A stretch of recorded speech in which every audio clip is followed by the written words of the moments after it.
Well, we made it to episode 20, and I wanted to take this opportunity to talk about a new piece of this puzzle, this exploration into vulnerability, and that is the Vulnerability Journal Project.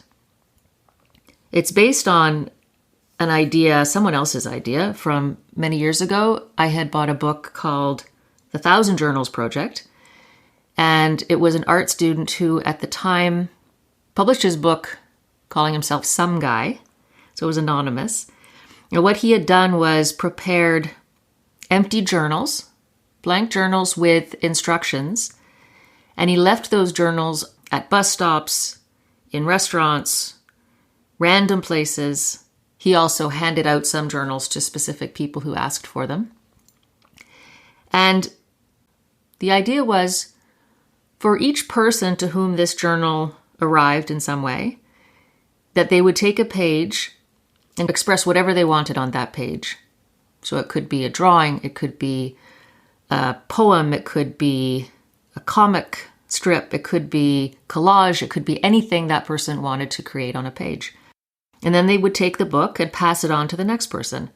And again, I think either to someone they knew or someone they noticed and thought would be interested in being the next person to fill in a page, or leaving it somewhere random for somebody to come across and get interested in the idea of creating something to share. And he asked each person to take, at that time, a scan of what they created and send it to him so that he could keep track of where the journals were and what was being created. And he made a book from all of the images that he received back from people. And from what I remember, the book went through every state in the United States. It was an American who created this project. And I think up to 40 countries around the world. And there even may still be journals circulating. I believe it's at least 10 years ago that he started this work. And so I just thought it would be really cool to do something along those same lines. So I have a stack of blank journals, and I asked a friend of mine, Christina Chosk, to create an image for the front cover, which she did, and it's brilliant.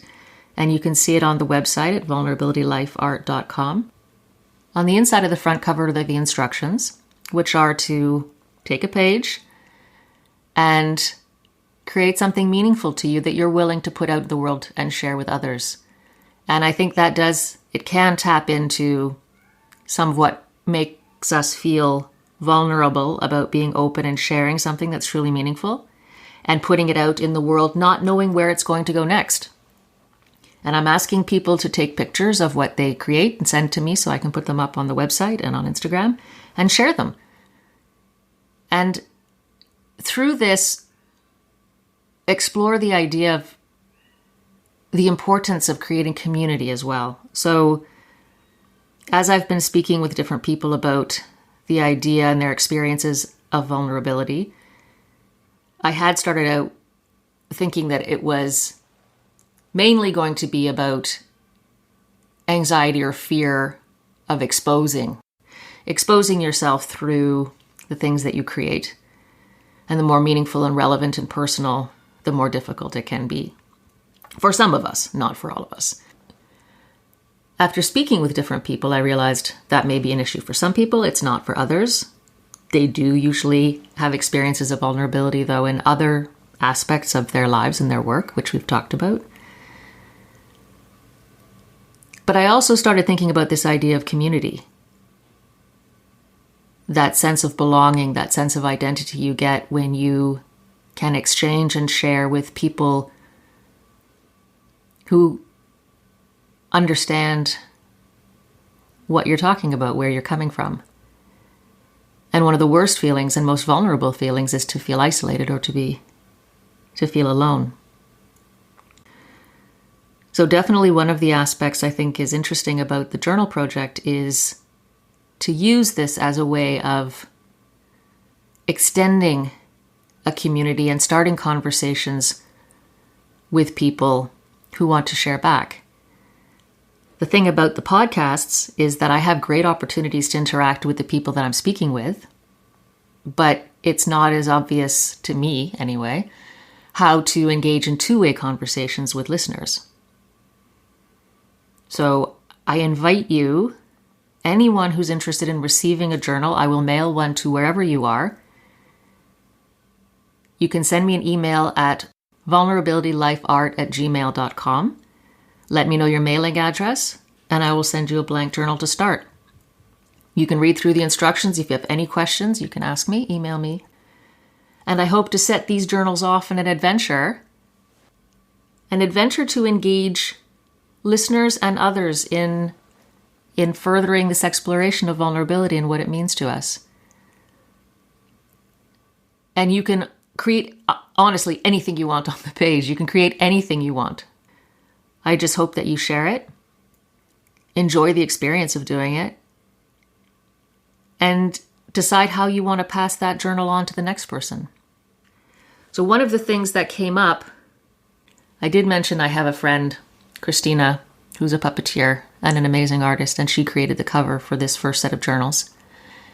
I have another friend, Christine Guy, who helped me with the instructions and also just thinking through how this could work. And one of the challenges was thinking about how the journals would get passed on from one person to the next. Because part of me did want to control how the journals move from one person to the next person so that I can get them back at the end, that I can get photos of what people create on their pages. And I had to let go of that. I had to realize that that's part of the experiment, is letting go and letting people create and do what they will with the journals. They may all go into a black hole as soon as they leave my hands. I don't know. And that would just be what happened. I hope that doesn't happen, but that could be what happens. So I'm open to whatever comes back, and whatever people want to share. I'm really, really curious and interested to know what people want to share through their pages. But the idea of figuring out who gets the journal next is interesting, because if it's a random person, they don't know you, you may feel better about or not as good about having shared something personal or relevant or meaningful to you. And it can work the other way. If you did put something personal on the page, maybe you don't want the next person, if it's somebody you know, if it's a family member or a friend, to know that was yours, that you did that. Because they may see something in you that they haven't seen before. You may be sharing something you haven't exposed to them before.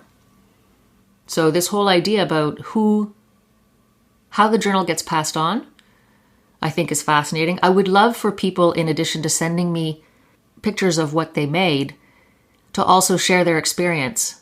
What was it like to receive the journal? How did they feel about participating in this? How did they decide what they wanted to put on their page? And how did they decide who they wanted to pass the journal on to next? Maybe you filled it out, maybe you wrote a poem and you're sitting at Starbucks drinking your tea, write a poem, and you leave the book on the table, on the counter, and somebody else comes along, picks it up. Or maybe you draw something special to you and then you have a conversation with a friend. Maybe you draw something that's special to you and then you actually invite a friend, share what you drew, talk about what it means, and then pass the journal on to that person, so that you can also just experience between the two of you this idea of talking about and exposing and sharing things that we might normally keep more hidden. So that's the idea of the Vulnerability Journal project. I really hope that either a journal just ends up in your hands through serendipity, just because, or that you write to me, email me, and send me your address so that I can send you a blank journal for you to start.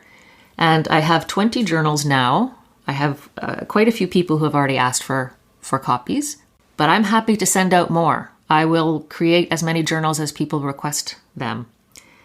And I will keep the website up to date, and I will share the drawings that you made, or the poems, or the collages, whatever it is that you created, with so much pleasure.